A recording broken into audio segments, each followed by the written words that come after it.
Στάνταρ, δεν το συζητάω. Δεν μου λες, Γιάννη, κάνει συλλογή εσύ από κάρτες των υποψηφίων? Γιατί όπου κυκλοφορεί σου δίνουν και μία κάρτα. Γεια σας, υποψήφιος στο τάδε δημοτικό σχήμα. Μέχρι στο σημείο που η σύζυγός μου με κυνηγάει. Μου λέει, τι τα μαζεύεις όλα αυτά? Τι μαζεύεις τις κάρτες? Λοιπόν, μου δίνεις την καλύτερη πάσα, διότι πρόσεξε. Έτσι σκεφτήκαμε και εμείς στο iPop, καθόμασταν και το σκεφτόμασταν με τα παιδιά και λέμε, τι τις κάνεις όλες αυτές τις κάρτες που μαζεύεις? Και μας ήρθε η λύση. Μην πετάξετε τις κάρτες των υποψηφίων, παιδιά. Μπορείτε να τις χρησιμοποιήσετε, μπορείτε να κάνετε ένα do it yourself και να σας βγει απίστευτο. Δείτε λίγο τις κατασκευές. Με το Στέφανο Σίσκο θα τις δούμε.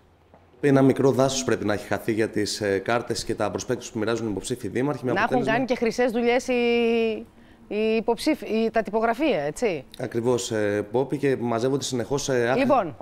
Όπως βλέπουμε εδώ, είναι θήκη για νομίσματα. Μπορούμε να κάνουμε την κάρτα των υποψηφίων. Προσέξτε το λιγάκι αυτό. Do it yourself είναι.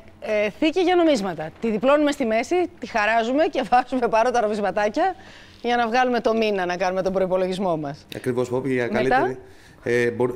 Μπορούμε να κάνουμε μια βάση για iPhone, την οποία για να στηρίζουμε το κινητό μας, να διαβάζουμε καλύτερα τα μηνύματα των υποψηφίων που κατακλείζουν καθημερινά. Τον τρόπο, έτσι. Με αυτόν ακριβώς τον τρόπο.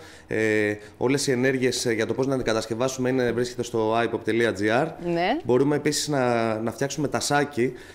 Μιας και έχουμε και το θέμα των ημερών για το κάπνισμα, τουλάχιστον σπίτι μας να έχουμε ένα αυτοσχέδιο τασάκι για να καπνίζουμε με μια κάρτα από υποψήφιους. Τώρα ο καθένας προτιμά που θα το σβήσει ακριβώς και πώς θα το φτιάξει, σε ποια πλευρά θα φτιάξει το τασάκι. Για να πάνε κάτω τα φαρμάκια της πολιτικής, έτσι. Ακριβώς. Για να δούμε και τις υπόλοιπες. Μια μολυβοθήκη που χρειάζεται 4 κάρτες υποψηφίων. Ωραία, εδώ φτουράνε κιόλας. Ακριβώς, μπορούμε να φτιάξουμε και πολλές για το σπίτι μας.